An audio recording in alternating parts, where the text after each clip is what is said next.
La crisis climática ya no es una amenaza del futuro, es el presente y nos afecta a todos. Pero entre tanto ruido, aún hay voces que no solo hablan, actúan. Y una de esas voces es la de Pablo Arechavala Pellón, activista, economista y sobre todo, una persona que lleva años empujando por un cambio real. El año pasado, en el 24, de nuevo las emisiones de CO2 a nivel global han vuelto a aumentar. O sea, cada año batimos el récord. Ahora, si cojo Europa, Europa ha reducido sus emisiones. ¿Por qué? Pues porque ha mandado la mitad de sus fábricas a no sé dónde. ¿Qué está pasando con el planeta? ¿Y qué podemos hacer nosotros desde donde estamos? Hola Pablo, bienvenido. Lo que Gracias. te he dicho antes de cámaras, agradecerte que estés aquí. Encantado. Yo creo que hoy vamos a tratar temas que no tienen quizás la visibilidad que merecen, y yo, si puedo aportar mi granito de arena, pues encantadísimo, ¿no? Pues fenomenal. Para todos aquellos que no te conozcan, ¿qué te parece si te presentas un poquito, nos cuentas un poquito cuál es tu cargo, etcétera, dentro de la organización? Bueno, a ver, yo soy Pablo Arechavala, de profesión soy abogado y formo parte de Greenpeace desde hace muchos años, desde hace 30 años. Soy socio de Greenpeace desde hace ya 3 décadas y formo parte del grupo de aquí de Vizcaya. Greenpeace es una organización muy transversal, muy horizontal, y entonces, pues bueno, tenemos una estructura muy liviana, con una central en Madrid y con grupos locales en cada territorio. Entonces, mi función, yo soy activista, voluntario y socio del grupo local de Vizcaya. Qué bueno. Como siempre digo yo, para meterte en una organización donde se defienden X cosas, por tu parte significa que veías que algo no iba bien en ciertos aspectos de la vida o en el mundo en general, ¿no? ¿Qué es lo que te motiva a ti a entrar? ¿Qué es lo que ves tú? No por oídas, sino tú personalmente. ¿Qué es lo que ves para decidir meterte? Pues claro, ha pasado ya muchos años, ¿no? Pero digamos que, claro, yo entré, yo me hice socio de Greenpeace pues cuando tenía 20 y pico años. Entonces, pues es una etapa de la vida, por lo menos en mi caso, eran los años 90 y tantos, pues una época muy combativa, una época en la que, bueno, pues la juventud aspirábamos a construir las cosas de otra manera, a hacer un mundo mejor, y entre los diferentes ámbitos en los que nos movíamos, pues el ámbito del pacifismo y del ecologismo, pues en ese momento, quizá con otros tintes, ¿no? Quizá no había tanta fuerza con el tema del cambio climático, por ejemplo, etcétera, pero sí con otros temas, con la energía nuclear, en aquella época, con las pruebas de las bombas atómicas, etcétera. Y entonces, pues bueno, Greenpeace aunaba un poco esas dos facetas, ¿no? La del pacifismo y la de la ecología. Y entonces, era una organización muy atractiva. Hacía unos poquitos años que había habido un atentado del Estado francés que había hundido el famoso Rainbow Warrior y había asesinado a uno de los miembros de Greenpeace, y eso pues también tuvo un impacto muy fuerte en nosotros, en aquella juventud de aquella época, ¿no? Y entonces era como una manera también de no sé, ¿no? Como de aportar y de decir, bueno, yo voy a respaldar esta organización, ¿no? De poner tu granito en la arena, ¿no? ¿Ha sí. crecido mucho desde entonces?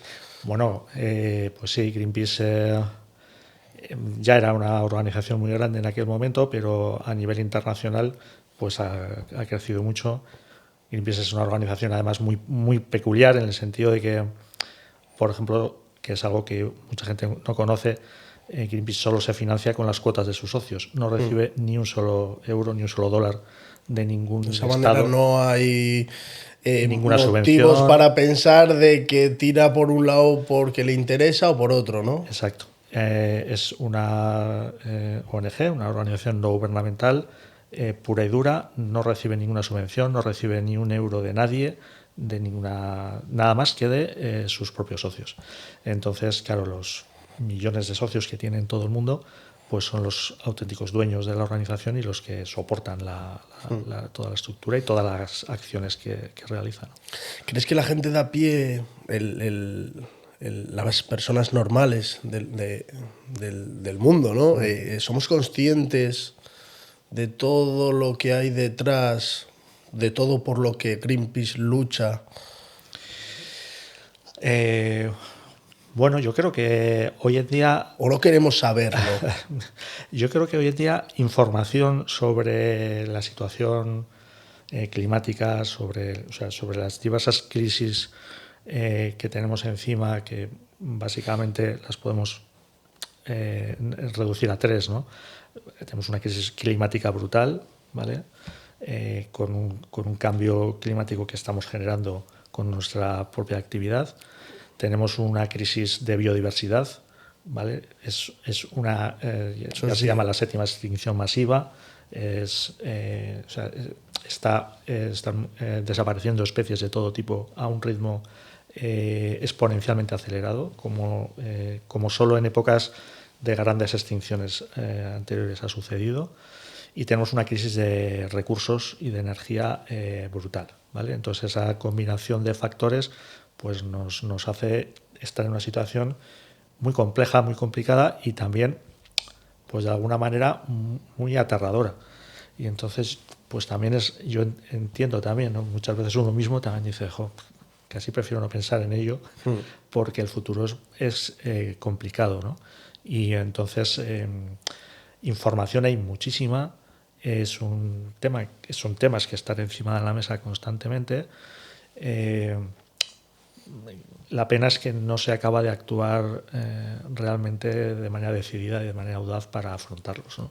Y entonces un poco como, bueno, todos actuamos un poco como si no pasase nada, unos más que otros, pero un poco de esa manera, ¿no? Vale. ¿Te parece si dividimos los 3 puntos y nos centramos en cada uno de ellos? Venga. Para desarrollarlos un poco? Hemos hablado del cambio climático, ¿no? Claro, me parece un tema súper interesante porque yo soy una persona que se informa, no, soy bastante conspiranoico en ese sentido y tal, y he oído muchas veces, quizás te parezca esta pregunta un poco idiota, ¿no? Pero que son ciclos de la vida, ciclos que tiene el mundo, que no es que a raíz de la contaminación que genera el ser humano hay un cambio climático por esa razón en concreto, sino que son ciclos que cada X años en el mundo ocurren estos cambios de temperatura y estos cambios pues en el clima, en el tal. ¿Qué hay de cierto en esto? ¿Es totalmente incierto? Cuéntanos un poquito. Como casi todas las conspiraciones, se coge una parte que es cierta y se utiliza para construir una gran mentira, ¿no? Yeah. Entonces, ¿cuál es la parte cierta? Es verdad que el clima tiene ciclos, ¿vale? De decenas de miles de años, etc. Y en el pasado tenemos datos científicos que nos dicen que el clima ha tenido ciclos. Eso es cierto. ¿Cuál es la mentira aquí, la gran mentira? Que el cambio climático que sufrimos ahora no está causado por la actividad humana, ¿vale? Vale. Hay un panel científico que se llama el IPCC, que es de la ONU, que reúne a decenas de miles de científicos de todo el mundo que estudian cada 4 años hacen un informe sobre toda la base científica que hay sobre cambio climático. Vale. Entonces, ellos no hacen investigación directa, sino que recogen toda la información que hay en todo el mundo. Lo que hablábamos, ¿no? Lo que contamina al humano, los cambios cíclicos por... Todos los estudios que todo el mundo hace relacionados con cambio climático, los analizan, los juntan y van viendo cuál es el consenso científico. El último informe, que fue hace 2 años, dice de manera inequívoca, sin ningún género de duda, que el cambio climático que estamos sufriendo en este momento tiene un origen antropogénico, que se llama. O sea, que es originado por la actividad humana, ¿vale?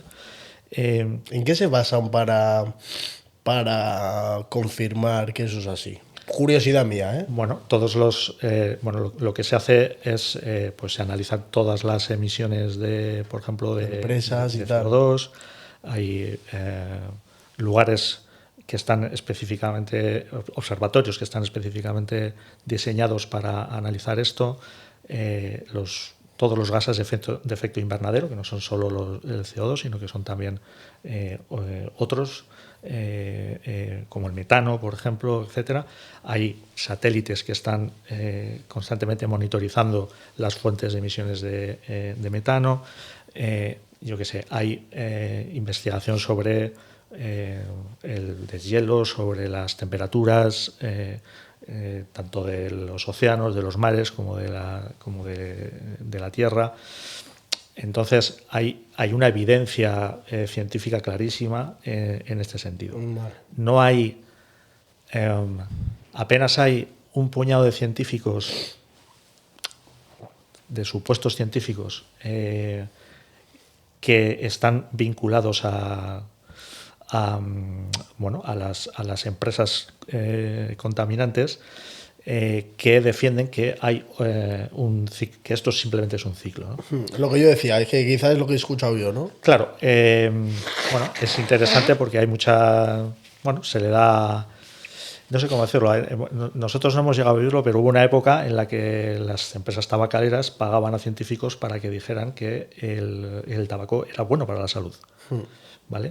Hoy en día no hay nadie absolutamente que defienda. Anuncios de futbolistas, deportistas, recomendando fumar para el deporte. Exacto, ¿vale? Una locura. Porque te relajaba, y había informes científicos, de supuestos científicos, médicos, etcétera, que decían que efectivamente esto era bueno, ¿no? Eso significa, Pablo, que se puede sacar un informe científico a favor sobre cualquier cosa, en verdad, porque hay científicos sin escrúpulos y con poco rigor científico que por dinero pues son capaces de hacer lo que sea, ¿no? Por eso la referencia del IPCC es hoy en día la auténtica referencia, porque no es un científico ni un puñado de científicos.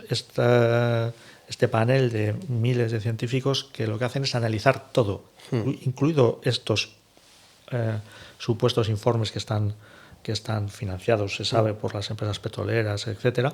También los analizan y llegan a las conclusiones que llegan. Y en ese sentido, no hay nadie hoy en día en el mundo científico que no reconozca que el origen del cambio climático es con absoluta certeza el origen es humano. Somos nosotros, con nuestra actividad, con nuestra forma de vida, los que estamos generando este cambio climático, además a un ritmo tremendamente acelerado. Para el usuario que nos está viendo desde casa, estará pensando, yo puedo entender que, vale, quizá las empresas, quien tiene muchísimos coches, quien tal, pero alguien que prácticamente tiene una vida normal, sin mucho uso del coche, es más, es deportista y baja andando a trabajar, también contamina, ¿no? Sí, claro. A ver, la actividad humana inevitablemente tiene un impacto en el medio ambiente, ¿vale? El tema es cuánto impacto y cómo se reparte ese impacto. El planeta, tiene unos mecanismos para regenerar y para absorber cierta cantidad de emisiones, por ejemplo, ¿no?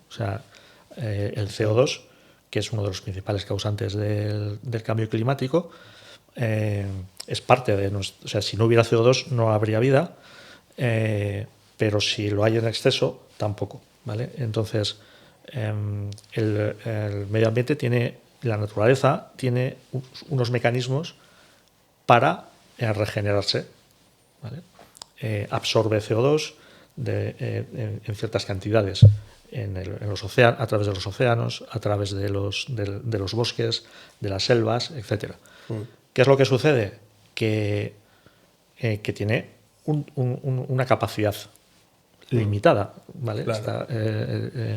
Y nosotros estamos sobrepasando con muchísimo esa capacidad. Y no solo eso, sino que estamos haciendo que los bosques se reduzcan, por lo que su capacidad se Claro. va a reducir al mismo tiempo, ¿no? Efectivamente. Entonces, claro, lo que sucede, lo preocupante es que hay como lo que han identificado como 7 puntos críticos, los tipping points que les llaman, que son como interruptores, ¿no? O sea, porque siempre pensamos en el cambio climático como algo gradual, ¿no?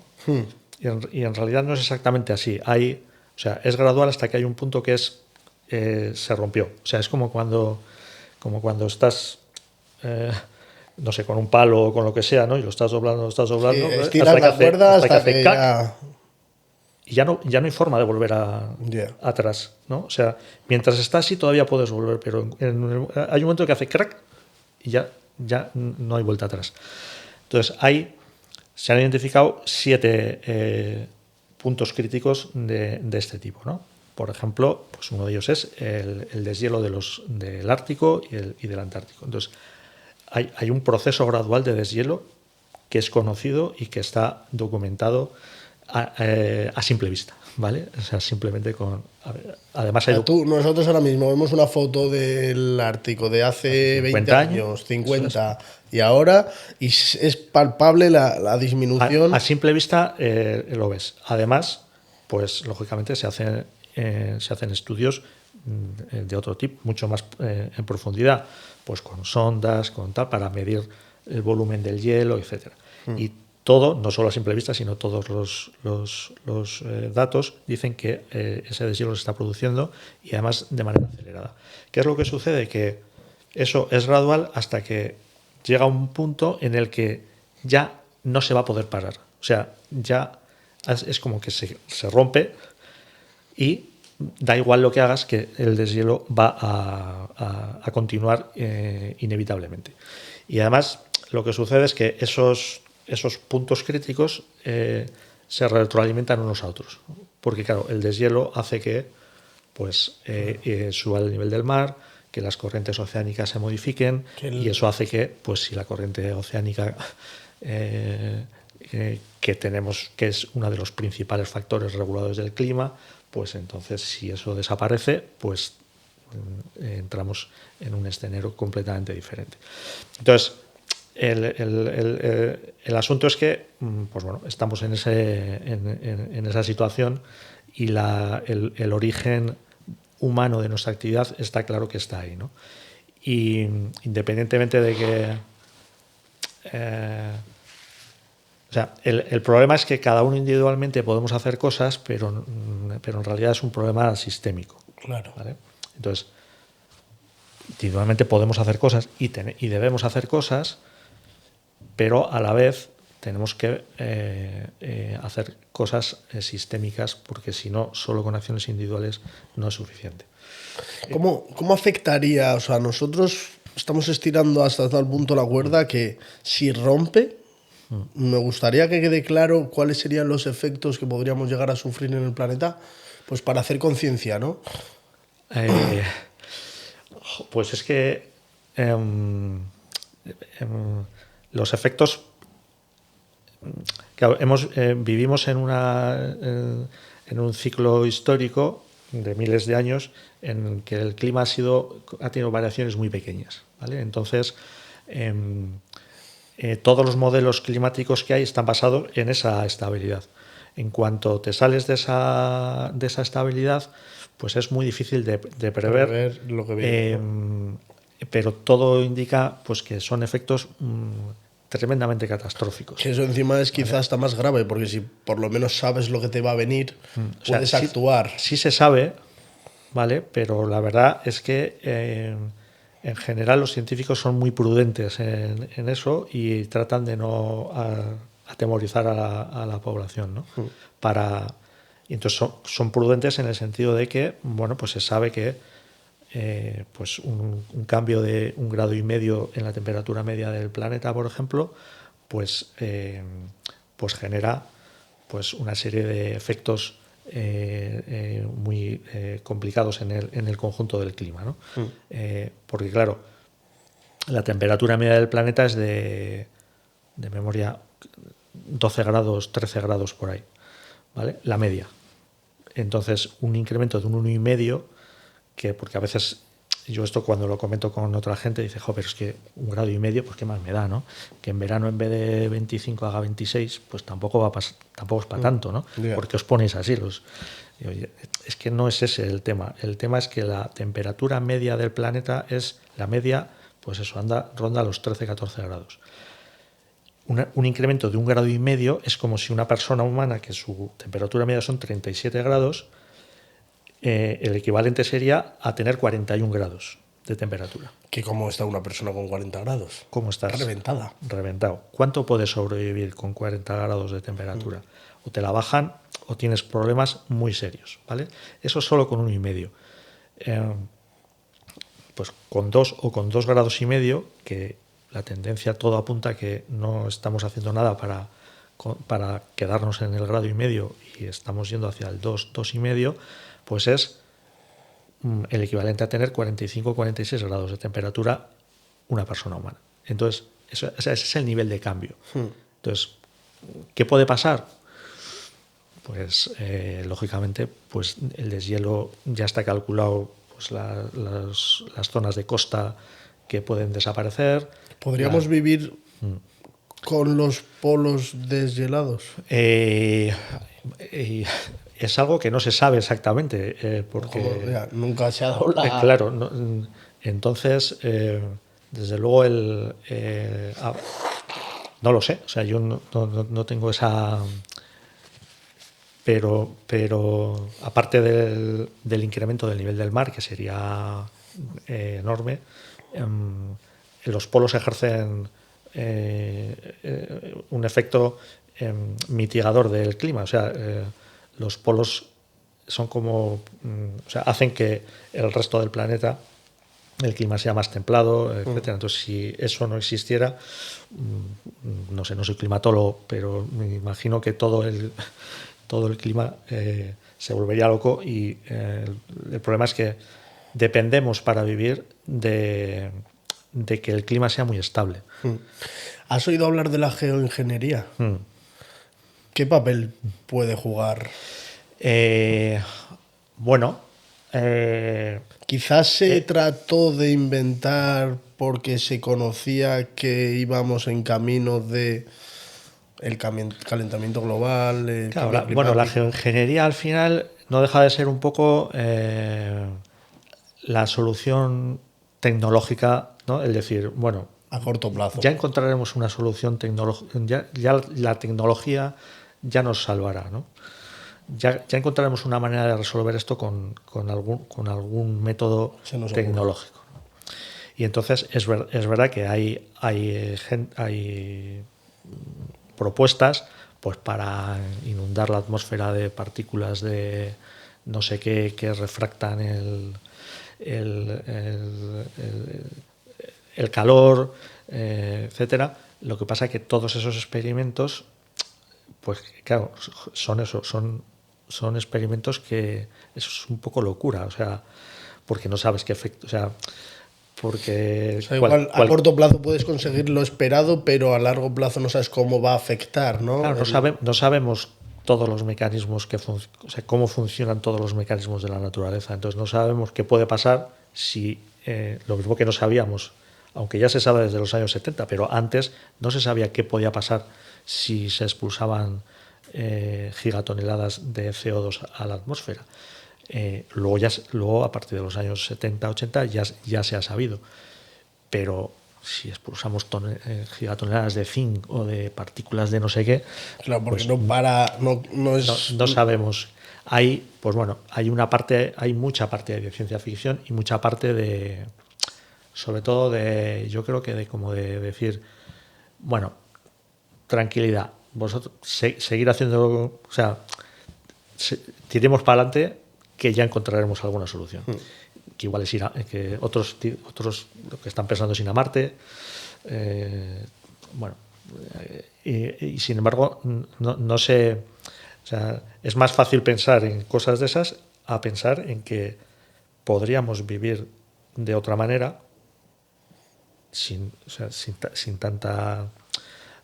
sin pensar en eso, ¿no? En la tecnología y en lo que necesitamos para ir a Marte. Pensamos en cómo solucionarlo en vez de cómo evitarlo. Exacto, ¿no? Y a veces hay una frase que se suele hablar mucho, que es que nos cuesta más imaginar el fin del capitalismo, por entender, o sea, el fin de lo que estamos viviendo ahora, que el fin del mundo. O sea, nos imaginamos más fácilmente Mad Max, ¿no?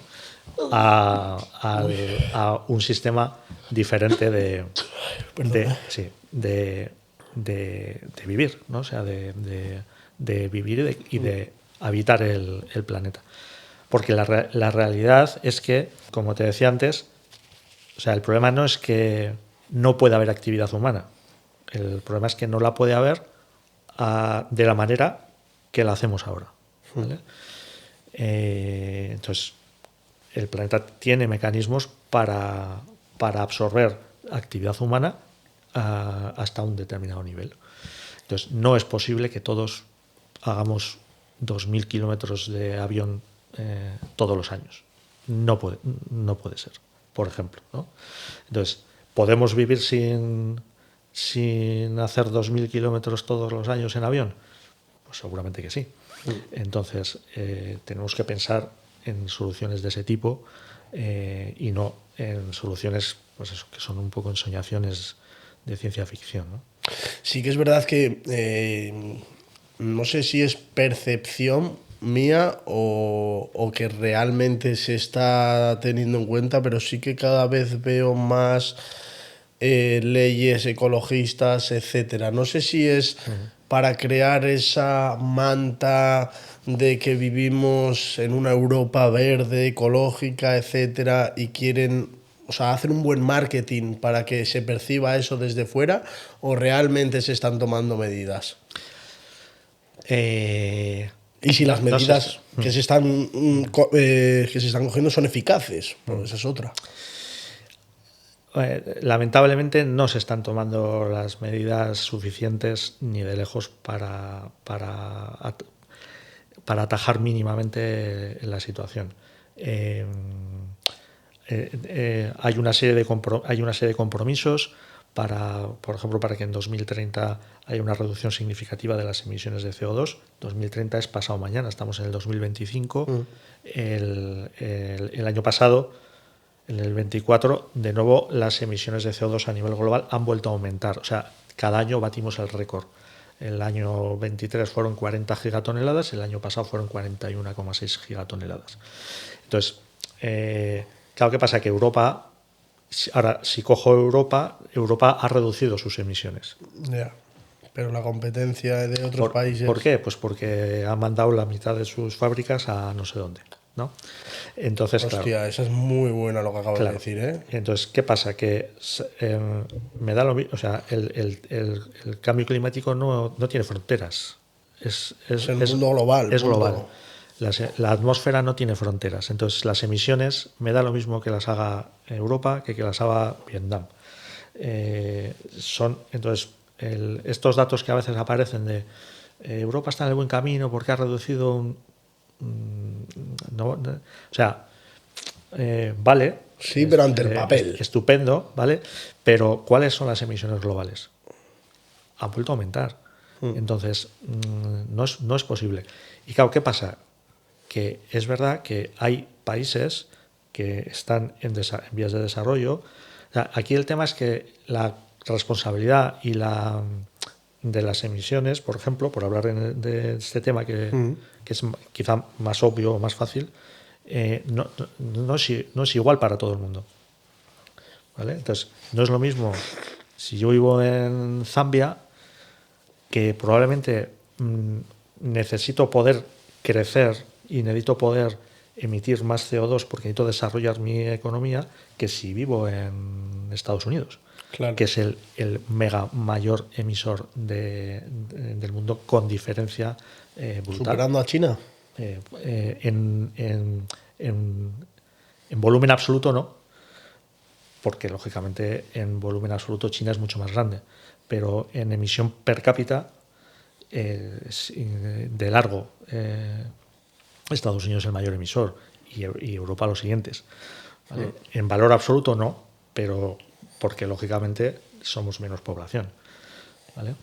Pero la cuestión es cómo repartir. O sea, digamos que es como si tuviéramos o sea, podemos emitir X gigatoneladas de Claro, CO2. ¿cómo lo divides entre los países? Claro. Entonces, hay países que tienen que emitir más de lo que están emitiendo porque no les podemos decir, no, mira, pues Fíjate ahí cómo estás, no evoluciones. discúlpame pero jódete y sigue muriéndote de hambre porque es que el cambio climático. Claro, te van a decir, por aquí. ¿Vale? Mientras yo, pues eso, ¿no? Me voy de vacaciones para sacar mis fotitos de Instagram y no sé qué. Entonces, claro, eso no puede, como eso no puede ser, pues tiene que haber un reequilibrio. Y entonces, pues bueno. Claro, pero si el reequilibrio es para en el papel que aparezca que yo como continente tengo menos emisiones que otro continente, pero si lo que hago es sacar las empresas que más contaminan de mi continente y las llevo a otro continente, es normal que yo reduzca las emisiones y tú no. Claro. Por eso tiene que haber, o sea, no solo es un reequilibrio, sino es, claro, en el conjunto tiene que haber una reducción.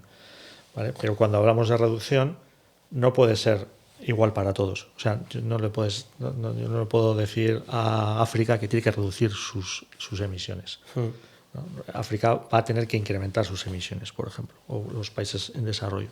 Pero otros países tenemos que reducir nuestras emisiones para que en el conjunto se reduzca y se reequilibre también. ¿Tú crees que tiene la importancia que debería entre los diferentes gobiernos de cada uno de los países del mundo? O sea, te quiero decir, ¿es algo que se tiene muy en cuenta o cada vez más, pero todavía no?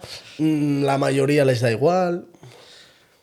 Desgraciadamente, yo creo que hay Es que siempre que haya dinero de por medio... Claro, vamos a ver, hay una parte de los líderes políticos que directamente creen que podemos seguir adelante sin ningún problema. ¿Vale? El ejemplo más palmario ahora mismo es Trump, ¿vale? que ha dicho que todo esto del cambio climático es una milonga, que es una conspiración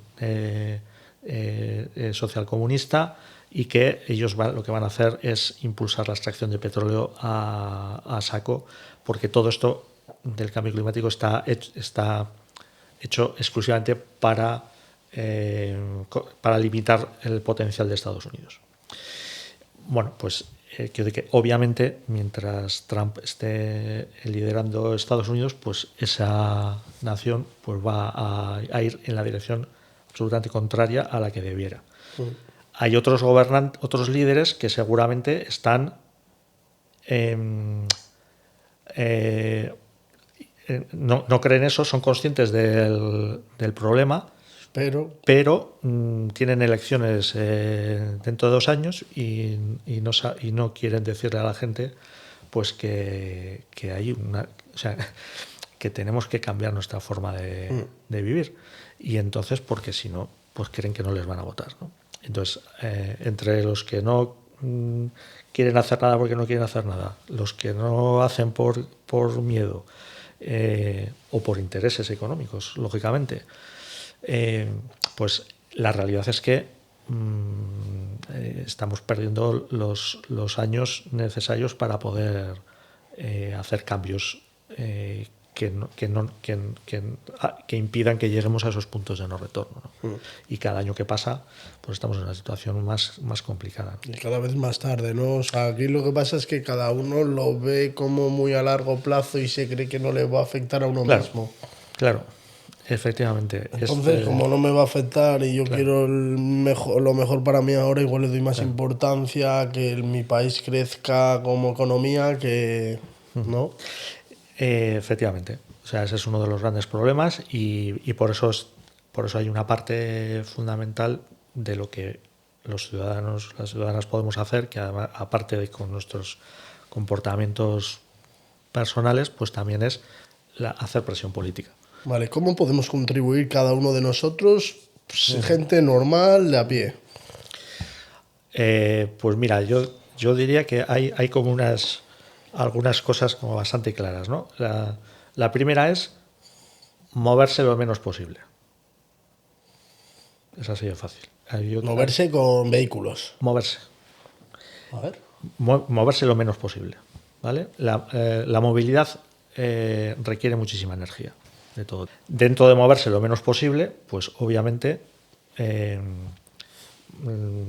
muévete prácticamente nada en avión, prácticamente nada en barco, de motor, lo menos posible en coche, mejor en autobús que en coche, mejor Claro, en pero metro que tal, mejor en bici que tal, mejor andando que tal. hablas para lo que son hobbies y eso, ¿no? Porque Para lo claro, que sea. hay quien te escuche y dirá, claro, pero si se para la aviación, si se paran los barcos, se para la economía mundial, ¿no?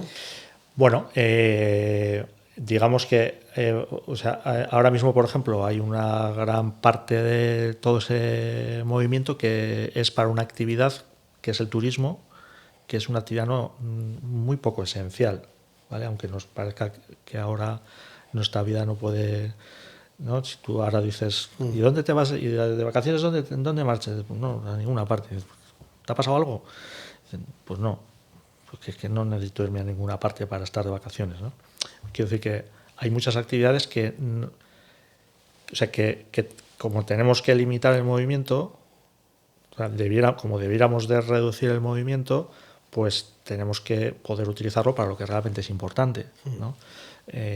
O sea, es evidente que no se puede eliminar la aviación, porque es muy útil para muchas cosas, pero que sea más barato.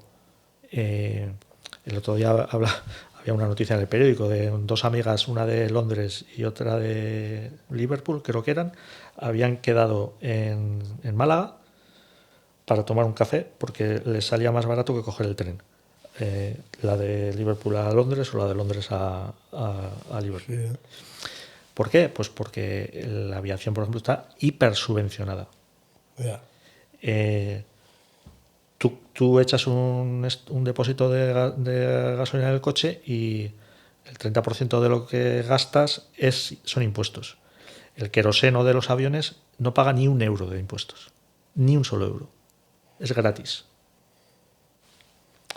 Joder, Ya. ¿esto cómo es posible? Aerolíneas como Ryanair, como Vueling, etcétera, o sea, se les paga por volar. O sea, ellos realmente donde ganan dinero no es en los billetes, es en las subvenciones que reciben. ¿Vale? Que por eso es que se mantienen. Y claro, y por eso irte a no sé dónde, vuelo a Alicante, 50 euros. Joder, pero si en autobús me cuesta 70, ¿cómo 80? ¿Cómo puede ser? Que un avión, claro, pues es todo gratis, no tiene impuestos, no tiene nada, está subvencionado. Entonces, ese tipo de sinsentidos son las cosas que tenemos que cambiar, ¿no? La movilidad en el trabajo. Bueno, ya hemos descubierto con la pandemia que hay muchas cosas que podemos hacer por videoconferencia, online, no sé qué, tal, que la presencialidad no es tan importante, que hay cantidad de movimiento que podríamos reducir.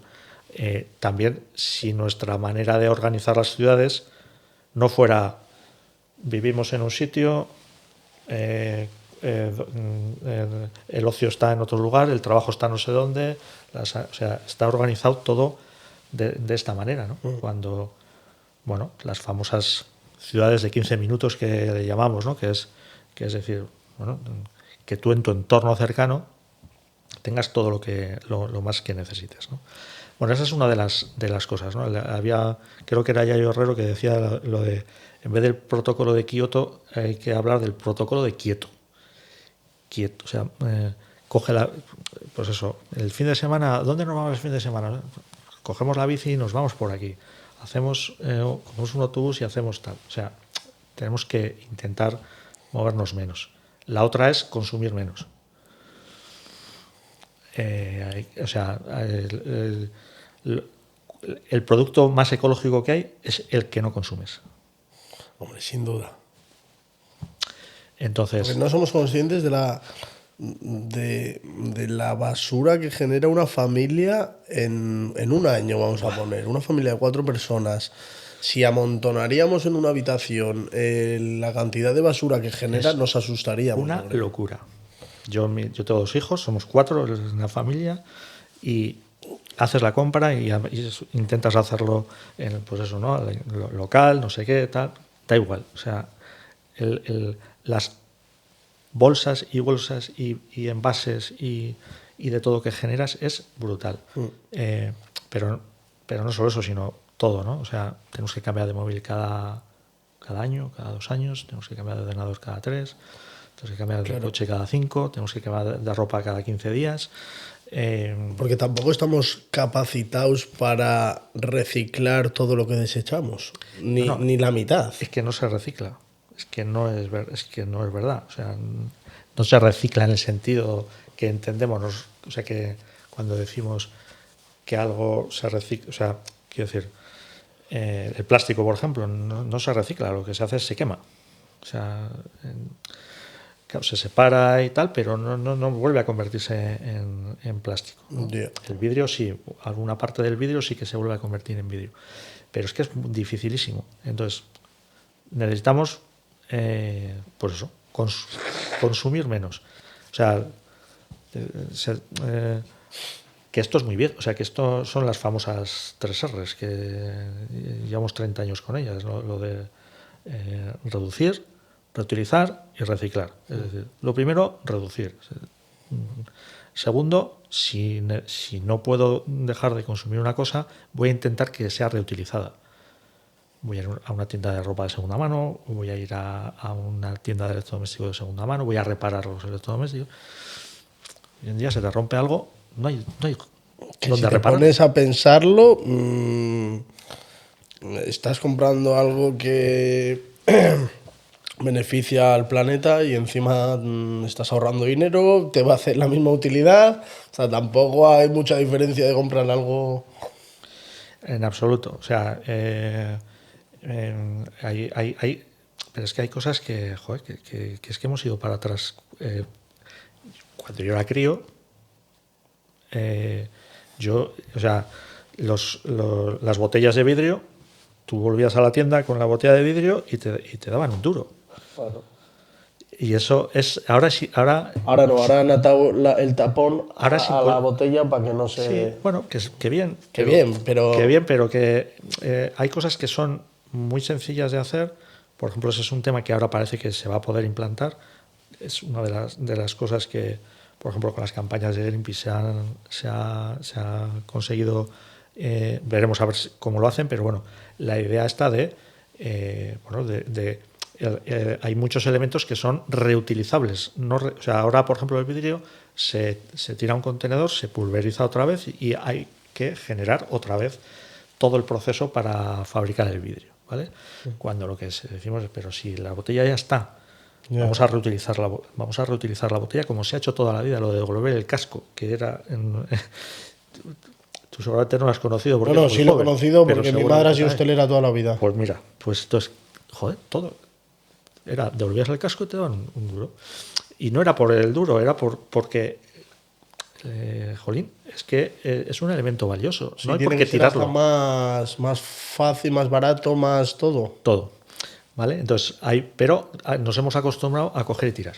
O sea, había, no recuerdo quién era el que decía que teníamos que intentar vivir como si viviéramos. O sea, el planeta es como una nave espacial, ¿no? Porque está volando, o sea, está volando en el espacio, ¿no? Entonces, ¿tú cómo viven en la estación Mir, por ejemplo? O sea, no se tira absolutamente nada. O sea, ahí no hay residuo cero, todo se aprovecha, no hay nada superfluo. Todo, ¿por qué? Pues porque hay lo que hay. No hay capacidad para meterlo en ningún lado. Hay lo que hay. Yeah. No hay más. ¿Qué pasa? Aquí nos pasa lo mismo. Aunque no lo veamos, aunque nos pensemos que el planeta es gigante. Lo que pasa es que como es una nave tan grande, nos parece que... Pero hay lo que hay. No hay más. Y entonces... y se acaba. O sea, y la realidad es que se acaba. Y lo estamos viendo, como pues después de 100 años de tirar mierda al mar, pues nos empezamos a dar cuenta de que el mar lo devuelve porque ya no cabe más, ¿vale? Y tenemos microplásticos ya.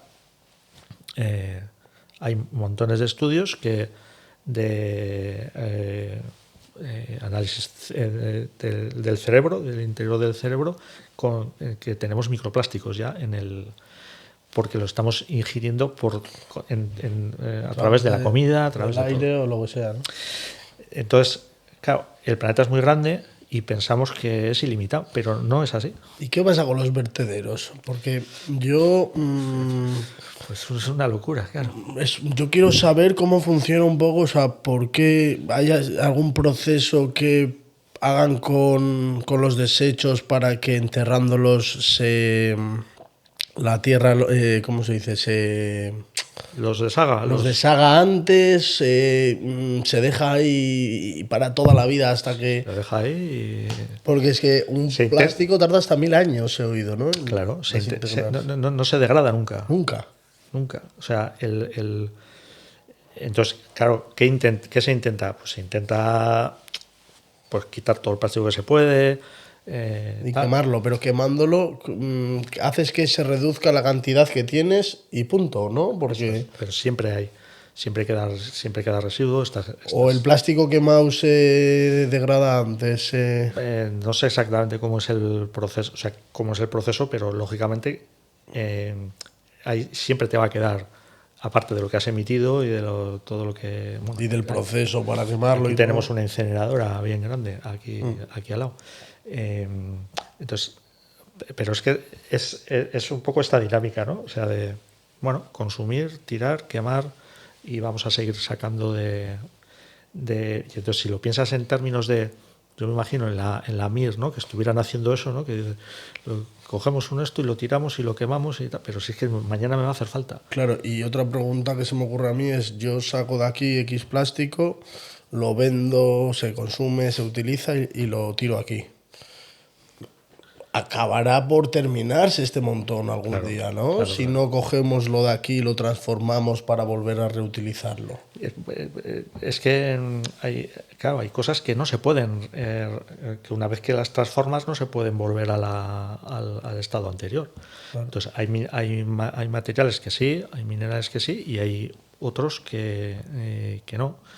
Y lo que lo conviertes es en un residuo para la eternidad. Y entonces, claro, o sea, que hagamos eso, pues o sea, lo grave es que si eso lo tuviéramos que hacer para algo realmente necesario, o sea, yo qué sé, si me dices, oye, es que tenemos que utilizar uranio en la medicina nuclear para curar cánceres y tal, y no sé qué, y eso genera unos residuos radiactivos para la eternidad, vale.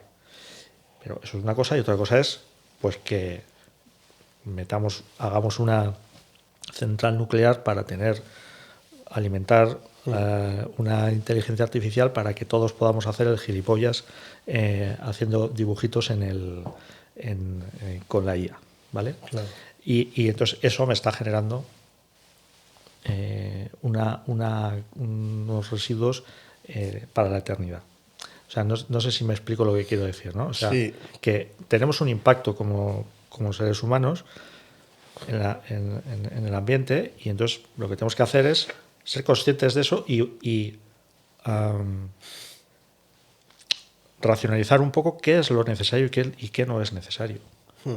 Y tratar de limitar el máximo posible aquellas cosas que es tan difícil ¿no? Que todo el mundo se ponga de acuerdo. Claro. Que lo veo práctico. O sea, se están peleando en el Congreso por X tonterías. ¿Tú crees que la gente somos más...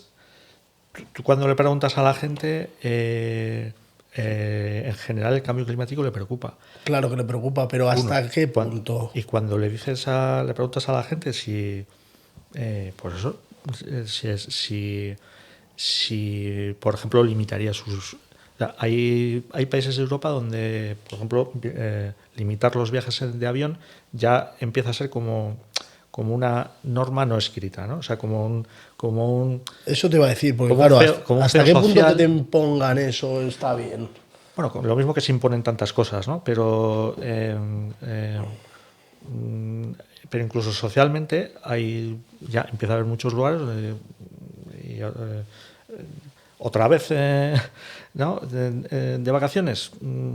Porque ahora en muchos sitios es al contrario, ¿no? O sea, y todo tiene que ver un poco también con, pues, ¿no?, con esta cultura que llevamos pues de necesidad de, no sé cómo decirlo, ¿no? O sea, de mostrar. Pero tú crees que si a una persona tú vas, le preguntas sobre el cambio climático, sí, muy a favor, estarías dispuesta a ayudar a combatir el cambio climático, sí, muy a favor. ¿Tú crees que le empiezas a enumerar uno por uno las cosas que debería ir haciendo fuera coche? Fuera No, pero no es transporte. fuera coche. Yo tengo coche y lo uso cuando lo necesito. Pero yo. Pero yo creo que todo el mundo lo usa cuando lo necesita. No, no. ¿No?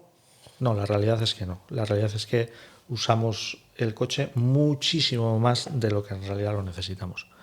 Quiero decir que hay transportes alternativos, No, bueno, eso está claro. En general, podríamos reducir Usarlo menos, claro. significativamente Sí, nuestro. También es verdad que eso debería de ir acompañado de más inversión en transporte público, de que los precios del transporte público fueran más incentivos, ¿no? asequibles.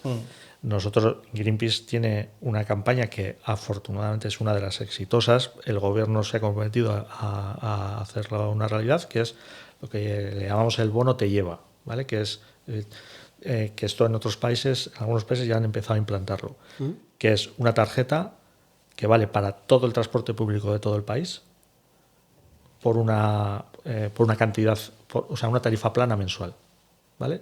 No será, habrá que discutir la cifra y no sé qué, pero ¿Con uso limitado? O sea, te quiero decir, X viajes. No, ilimitado. Ilimitado. Tú imagínate que tuvieras una chartela, ¿vale? Que pudieras utilizar todo el transporte público de todo el país por 30 euros al mes. La cogería fijo. La cogerías. Y utilizarías más el transporte. Y además, si tuvieras más frecuencias, más. Bueno, joder, si es que lo hemos visto ahora, a raíz de. Fruto de la crisis energética, etcétera, ahora estamos disfrutando de unas reducciones significativas en el coste del transporte público, ¿vale? El 50%, etcétera. Se ha incrementado un 20-30% el uso del transporte público. ¿Por qué? Pues porque es que por 20 euros vas en el metro todos los días 4 veces. Es que no tiene y no te chupas la caravana de todos los días. Es que no tiene comparación, ¿no? Entonces, si se invirtiera, la Diputación aquí quiere hacer la famosa subfluvial, no sé si conoces este proyecto. Quieren hacer un túnel por debajo de la ría. Un túnel para conectar, donde está el puente colgante, ¿Sí? ¿vale? Más o menos por esa zona, por debajo quieren hacer un túnel. Por debajo de toda De la la ría. ría. Un túnel para conectar las dos márgenes por Vale, carretera. de un lado a otro. Eso. Pensaba por debajo de toda la ría. No, de una orilla a la otra. Porto hasta Basauri. No. Vale. O sea, para cruzar, ¿vale? Para conectar la avanzada Sí. con la Supersur. No sé cuánto está previsto invertir, no sé cuánto era, 250 millones de euros, 300 millones de euros, no sé, ya te pierdes con las cifras. Para meter más coches. ¿En serio? Joder, esas cifras, inviértelas en transporte público. Aumenta las frecuencias del metro, pon más autobuses. Hazlo más asequible para más gente. Ese es el camino, no es el camino de hacer más carreteras. Esto ya está hiper mega demostrado O sea, en Los Ángeles fueron ampliando, que cada vez había más atascos y ampliaban. Y tienen autopistas de 10 carriles por sentido con atasco diario. Es que encima se te atasca da igual. esto de 10 carriles, voy a tomar por culo. Pero es que abres, porque esto es un efecto clarísimo. Lo hemos visto aquí, lo hemos visto varias veces ya. Tú tienes un carril que se te atasca, abres otro, durante un tiempo, como está fluido, más gente decide utilizar el coche. Claro. Y lo vuelves a atascar. No, todo tiene todo el sentido del mundo. Al final consigues el efecto contrario. Efectivamente, consigues justo lo contrario. Tirar el dinero, porque sigues teniendo el mismo problema que al inicio. Y encima, más coches circulando, más emisiones, más gasto contaminación para todo el mundo. Claro, de alguna manera, ahí también yo creo que eso la juventud ahora yo veo que está cambiando esa mentalidad, pero por ejemplo, para nuestra generación, tener coche era el máximo exponente de libertad y de ser ya una persona adulta. Era lo primero que... O sea, en cuanto cumplías los 18 años, lo primero que querías hacer era sacarte el carnet de conducir. Porque eso era como que te metías en el mundo, ¿no? Y además, pues un signo de... Pues bueno, de libertad. De también, libertad, podías ir donde quisieras, hacer lo que te diera la gana, lo tuneabas, hacías lo que querías con el coche, ¿no? Pero todo esto es marketing que nos han hecho desear todas esas cosas, ¿no? Yo veo mucha gente joven ahora que, por ejemplo, yo carnet de conducir, ¿para qué? Mi madre misma no tiene carnet y nunca lo ha necesitado. Y te digo yo que ha gastado mucho menos dinero ella en toda su vida que en lo que yo llevo de carnet, que si coches, seguros, multas, gasolina, todo. Y si te lo paras a pensar un momento, dices... ¿Merece la pena? Es muy fácil de hacer. Haces toda la cuenta, haces los kilómetros que realmente necesitas hacer, te sale más barato ir en taxi, cogerte un chofer y una limusina. Pero tal cual. Y es que tienes razón. Y créeme que yo no hago nada que mi madre no pueda hacer, ¿eh? Sí, eso es. O sea, que mi madre se quiere ir a Noja, se quiere ir a Asturias, a Santander, se va, o sea... Claro. Entonces, por eso digo que podemos... O sea, que no necesitamos tanta de las cosas que ahora tenemos y que creemos que necesitamos. Incluso ha habido épocas no muy lejanas, o sea, muy recientes, porque hay quien dice, no, es que queréis que volvamos a vivir como en la Edad Media. Que no, pues eso, tampoco. Que no se trata de eso. Entre un punto y otro hay un equilibrio. Exactamente. Si se trata de que ahora mismo vivimos en una locura absoluta de consumismo y que además es un consumismo que no te lleva a ninguna felicidad de ningún tipo. O sea, te compras y en cuanto te compras ya pierde sentido. Adiós, dopamina y claro, esto... se acabó. Vivimos constantemente con eso, ¿no? Entonces, hay muchos pensadores ecologistas que hablan de que realmente el mayor cambio que necesitamos es un cambio de conciencia y un cambio en lo que deseamos. Sí. Porque ahora mismo, pues eso, no hay como ¿qué es lo que deseo? Claro, si yo lo que deseo es pues estar en una playa en Tailandia y sacarme fotos para subirlas a mi Instagram y no sé qué, pues claro, realmente eso conlleva un estilo de vida, conlleva una sociedad, conlleva una forma de cómo tiene que ser la sociedad que nos lleva al desastre. Y lo que hay que hacer es hacer entender a la gente que cada una de estas cosas es en beneficio propio. Claro. Quiero decir, esto es algo que haces para favorecer tu vida dentro de 10, 15, 20 años. No estás haciendo algo para favorecer la de las demás. Es algo que te va a afectar a ti como persona, veas o no lo veas. Es que lo estamos viviendo ya.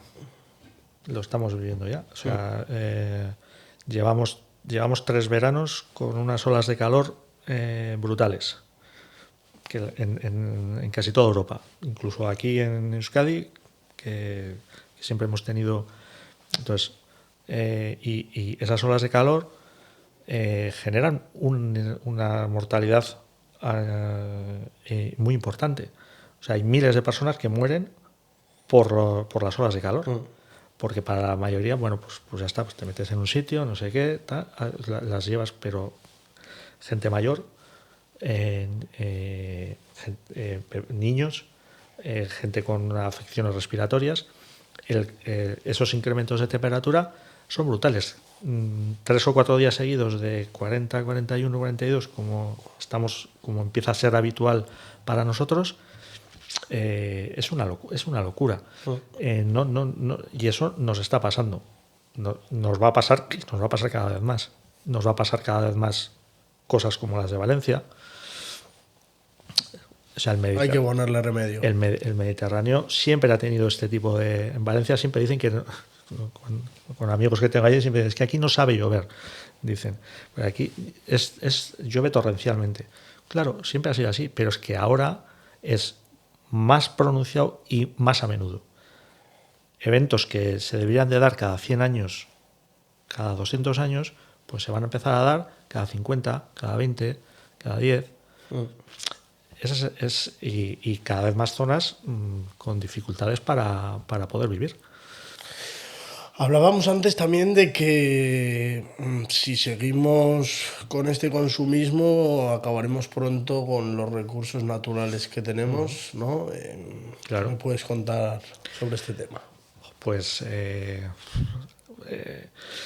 un poco lo que decía. Bueno, hay uno de los principales problemas que tenemos con el petróleo, por ejemplo, o sea, nuestra principal fuente de energía ahora mismo a todos los niveles es el petróleo y todos sus derivados, ¿vale? Y claro, es una fuente de energía que es magia, o sea, porque tiene un potencial energético brutal, es muy fácil de extraer, de transportar y de mover.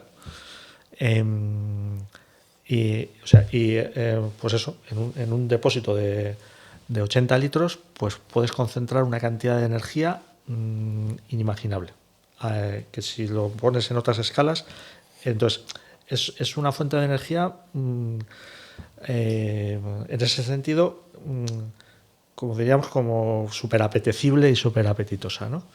¿Qué es lo que sucede? Que tiene unos efectos secundarios, como ya conocemos, ¿no? Todas las emisiones que genera, sobre todo el CO2, pero también otras que son muy perjudiciales.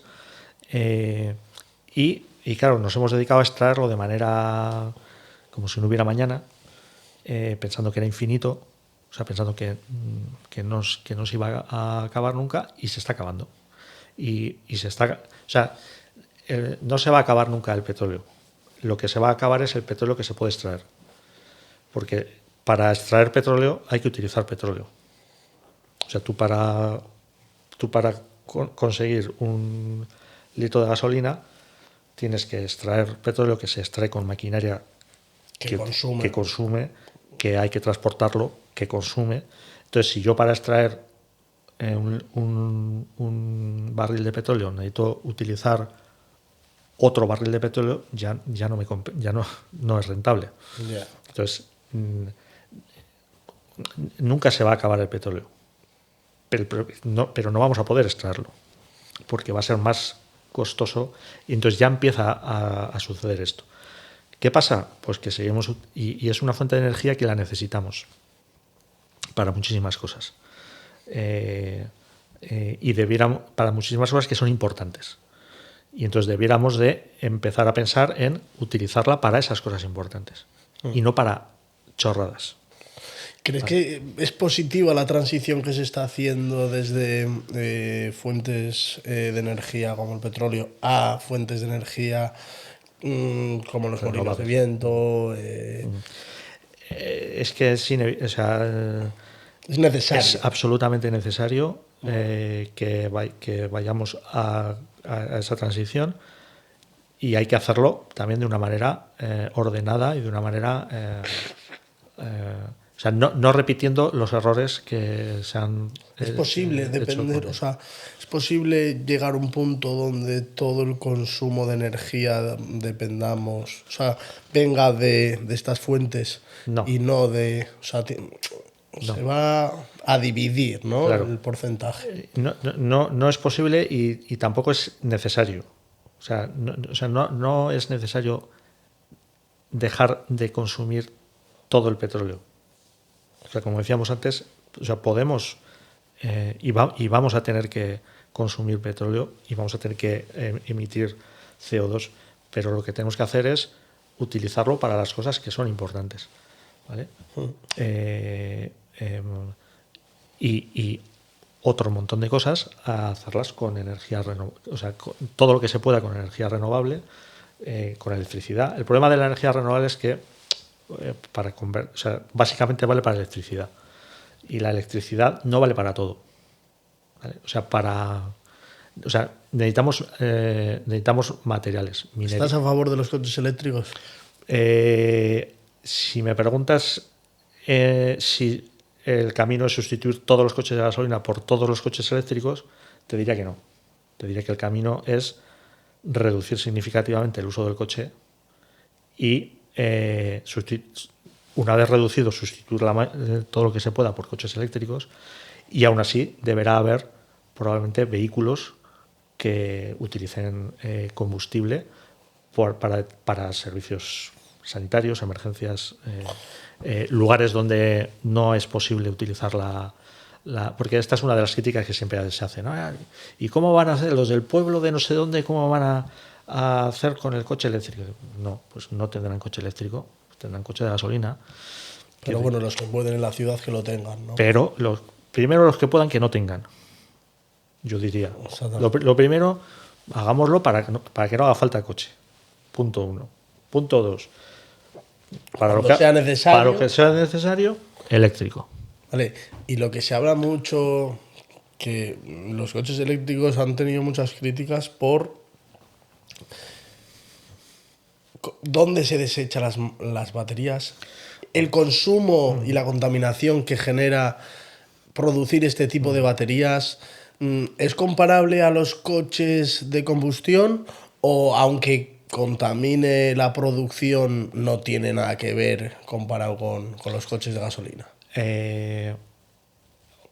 Volvemos a lo de antes, ¿no? Producir un coche eléctrico consume recursos y genera un impacto, ¿vale? Y su uso genera un impacto también. No es comparable a un vehículo de combustible fósil. Vale, eso quería saber. Pero vuelvo tengo que insistir en lo que decía antes, ¿no? En la primera alternativa al vehículo de gasolina es el transporte público. No es un coche eléctrico. Yeah. ¿Vale? El coche eléctrico tendría que cambiar el concepto desde la raíz. Tendría que ser una solución cuando no hay posibilidad de transporte público o de bicicleta eléctrica o de tal. El 90% de los desplazamientos que hacemos en Vizcaya en coche se podrían hacer sin coche. Se podrían hacer con... o sea, yo vivo en la margen derecha. Hay no sé cuántas decenas de miles de coches que van todos los días a Bilbao. O sea, se recorren 15 kilómetros. Eso se puede hacer de otra manera sin ninguna duda. Yo sí que es verdad que... Y en la margen izquierda lo mismo, ¿eh? O sea, porque van por los dos lados. Digo que yo en la medida que puedo siempre trato de pues o reciclar o usar menos el coche y tal. Yo bajo mucho, por ejemplo, a Bilbao, que es donde entreno, en el patinete eléctrico, por ejemplo. Estupendo. Pero ya no lo hago ya no lo hago por quiero ser el mejor ciudadano de Bilbao y tal, pero al final reúne unos requisitos que no contamina. No me cuesta dinero. Es más barato. Más cómodo. No tienes que buscar aparcamiento. Tráfico, no tengo los peligros que tiene la carretera. Al final es que sale rentable, digamos. Lo que es espectacular es cómo hemos comprado la idea de que movernos en un cacharro de 2 toneladas de peso que nos cuesta un dineral y que dejamos que es un artículo de lujo y que dejamos un porcentaje de nuestro sueldo que nos cuesta un montón de ganar, cómo nos han convencido de que eso lo necesitamos sí o sí. O sea, es que es tremendo. O sea, es para quitarse el sombrero de los... Sí, nos crean necesidades que... claro, este es el tema. Nos crean esta necesidad. Lo mismo que nos crean la necesidad pues de viajar, nos crean la necesidad de hacer determinadas cosas, ¿no?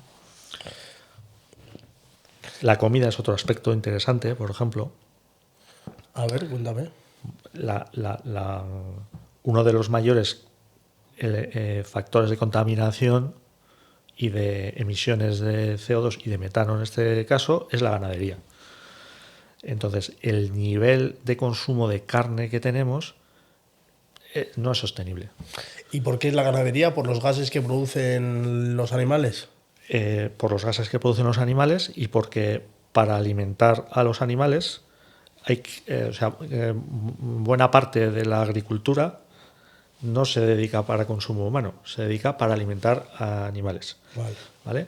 Por ejemplo, una de las principales causas de desforestación del Amazonas es el cultivo de soja y también de biocombustibles, ambos que se utilizan sobre todo para ganadería. Entonces, ¿qué pasa? Que, pues eso, pues que en vez de comernos los cultivos, pues los procesamos para alimentar el ganado y todo eso, claro, necesitamos mucha más extensión. ¿Y qué es más positivo para el planeta? Dejar que lo que son pues yo que sé, las vacas, las ovejas, etcétera, se alimenten del pasto, aunque eso signifique que abarquen un territorio grande. El problema es la industria. O sea, quiero decir que un caserío tenga vacas y ovejas y tal no es el problema. El problema es macrogranjas. Exacto. ¿No? El problema son cuando esto se hace a escala industrial. Pero ¿y tú crees que son necesarias o podríamos prescindir de ellas? Claro, si queremos comer todos los días porque, claro, dos raciones de carne y pagarlo a un precio irrisorio, las macrogranjas son imprescindibles. Yeah. Entonces, de nuevo, es un poco cuál es nuestro estilo de vida. En cambio, si reducimos el consumo de carne, ya no te digo, yo no soy vegano, entiendo perfectamente a las personas que son veganas por muchos motivos. Hay quien no le gusta la carne, hay quien lo hace por respeto a los animales, hay quien lo hace por salud, hay quien lo hace por tal. Pero sin necesidad de eso, el reducir el consumo de carne es otra de las cosas que beneficia al planeta. ¿Por qué? Por lo que decimos, porque es una industria súper contaminante. La ganadería industrial. No el baserritarra de aquí que tiene 2 vacas y 4 corderos, ese no. Pero el problema viene cuando están... O sea, yo he visto una noticia hace poco que ya no puedes tener... O sea, necesitas casi las mismas licencias para tener 20 gallinas en tu caserío. O sea, yo he visto una multa a un baserritarra, como has dicho tú, por tener 20 gallinas de las cuales él consume, para consumo propio, no para vender ni para regalar, para consumo propio. No te dejan tampoco, entonces te obligan a consumir en el supermercado, ¿no? Desconozco ese caso concreto, pero el problema obviamente no es el baserritarra con sus 20 gallinas. El problema es las granjas de 2 millones de gallinas. Ese es el problema. Quizás si pusiesen facilidades para, yo qué sé, consumir propio alimento sin tanta restricción, sin tanta, ¿no? Quizá hay gente que pues tiraría por cultivar, por producir huevos, leche, etcétera, para consumo propio, en vez de consumirla en el supermercado. Aparte que es más sano, más ecológico, más todo, ¿no? Una de las una de las cosas que más hemos externalizado es la producción de alimentos. O sea, nuestros alimentos, o sea, los que consumimos, el porcentaje que producimos aquí en Euskadi, por ejemplo, es bajísimo. Claro. Dependemos total y absolutamente de, o sea, y esto se ha hecho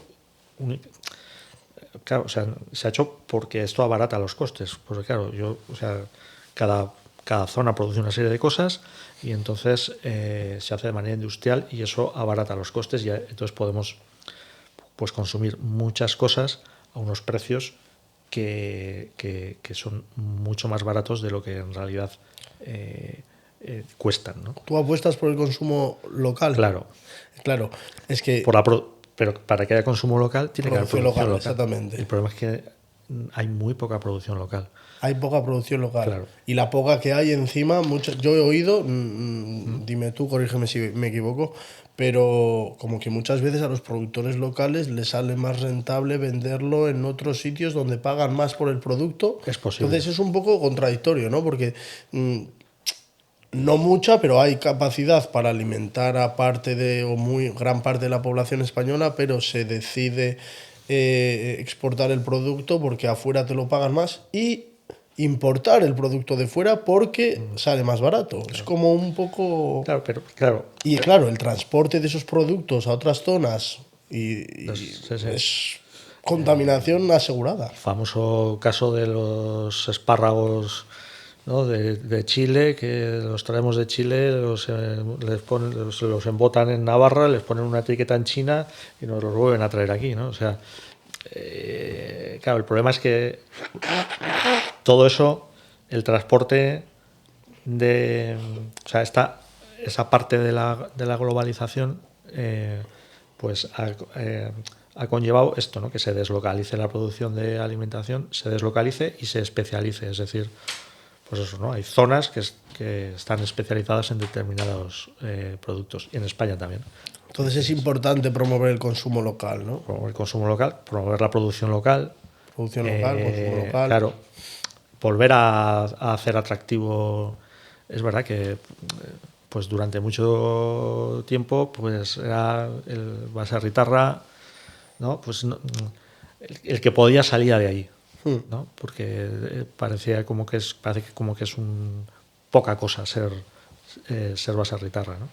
Entonces se hace falta un cambio de mentalidad bastante importante. Y me gusta mucho que digas eso porque yo estoy desarrollando pues un proyecto relacionado con el consumo local, con productos artesanos, etcétera, y es que es un valor añadido, ¿no? O sea, no solo estás consumiendo, no solo estás ayudando al productor de aquí, al productor de a pie, al productor artesano que muchas veces tiene pocos recursos, sino que estás consumiendo un producto de calidad, con más sabor, ecológico, claro, que contamina menos. Sí. Es todo a favor, no tiene nada en contra. No tiene el precio quizá, sí, pero tampoco, porque es que si te quitas a los intermediarios... Y el precio al final también es una cuestión de prioridades, o sea, es decir, yo preferiría pagar 50 céntimos más por la manzana en vez de €1, puedo pagar un 50% más, que es 1,50, si, por ejemplo, en el transporte público tengo, ¿no? Por 30 € puedo viajar todo lo que quiera, ¿no? Claro. O sea, que al final estamos invirtiendo, o sea, nos sacan el dinero, por hablar en esos términos, para cosas que no necesitamos. Y donde las necesitamos, pues le estamos escatimando al productor de leche, que, joder, se sabe que por menos de €1 el litro no es posible producir leche y pues nos empeñamos en comprarla a 0,80, 0,70, 0,60. Pues no puede ser. Luego salen en las noticias 2.500 kilos de sandías aplastados por tractores porque no le sale mejor utilizarlo como abono que venderlo. Eso es.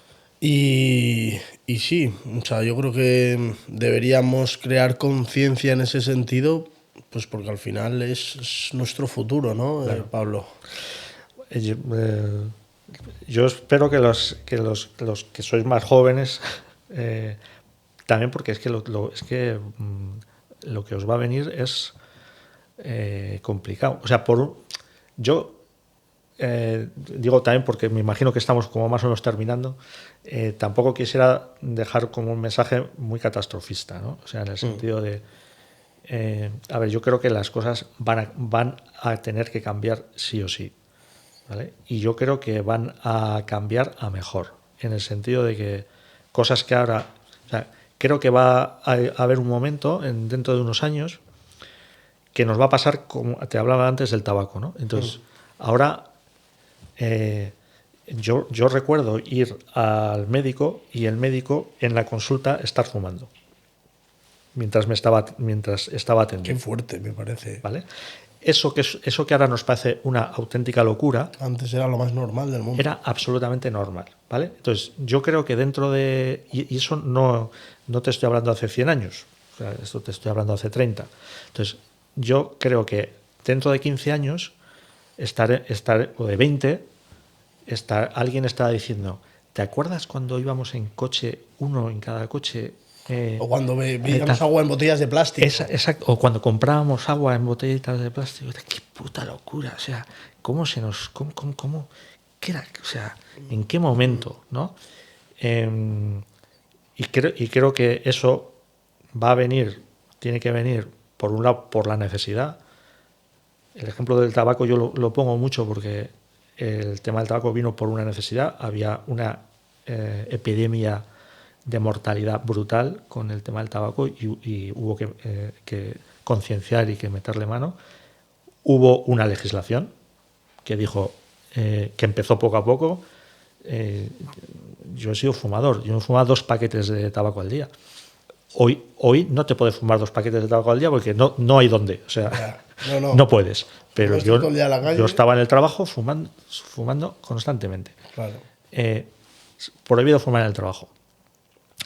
La madre que los parió. Y que al principio, cuando se recibe esa noticia, ¿cómo la recibisteis? Pues Fliparía y diríais, ¿pero esto qué es? ¡Qué vergüenza! Qué vergüenza. Y ahora todo lo contrario, ¿no? Dices, bueno, pero entonces eso ya, una combinación de cosas, ¿no? Cuando se prohibió en los bares. ¿Tú crees que hoy alguien diría, oye, venga, vamos a volver a que se pueda fumar dentro de los bares? No. Nadie. Hasta los fumadores dicen, si estamos mejor. No estás todo el día... o sea, es que lo piensas para atrás y dices, qué locura. Bueno, pues esto mismo yo creo que va a pasar con muchas cosas de cómo vivimos ahora. Dentro de 15 años, de 20, miraréis para atrás y diréis, joder, menos mal que esto pegó un cambio. Porque no solo para el planeta, sino para nuestra forma de vida, lo mismo que el tabaco nos mataba, es que nos está matando. El uso del vehículo de combustión, por ejemplo, insisto mucho en eso porque es una cosa clarísima, es que no solo es el CO2, es que está hiperdemostrado que todos los metales pesados que genera, todos los microplásticos de los neumáticos, etcétera, son la principal fuente de cáncer, de enfermedades respiratorias. Nos está matando. Y solo para poder ir... para poder estar atascado 1 hora para recorrer 12 kilómetros es que lo piensas y dices, somos gilipollas. Pablo, nos quedamos así. Muchísimas gracias. No sé si hay algo que añadir. Pues, a ver, es que si nos ponemos a hablar de todas formas, me gustaría que ánimo y que cada uno aporte su granito de arena, ¿no? Que al final quiero dejar claro que tampoco es tan difícil, es como todo, empiezas a hacerlo y al final llega un momento en el que te acostumbras y a veces piensas hasta que es hasta mejor para ti, ¿no? Me decías antes que ibas al gimnasio en patinete. Ir al gimnasio supongo que te cuesta un esfuerzo, pero también lo disfrutas. Claro. Es algo que quieres hacer, pero te cuesta. Claro, ¿no? me cuesta y a veces y no me apetece, pero sé que es bueno para mi salud, que me relaja, que me parece una vía de escape y lo sigo haciendo. Pues esto es un poco lo mismo. Y entonces, pues pensar un poco más en cómo nos movemos, en qué compramos, en qué comemos y de vez en cuando pues ir a una manifa, apuntarte a una organización ecologista, hacer algo para que no solo lo que yo hago, sino para que el sistema cambie también. Qué bueno, pues nada, más claro agua, así que muchísimas gracias por la oportunidad. Nada, encantado.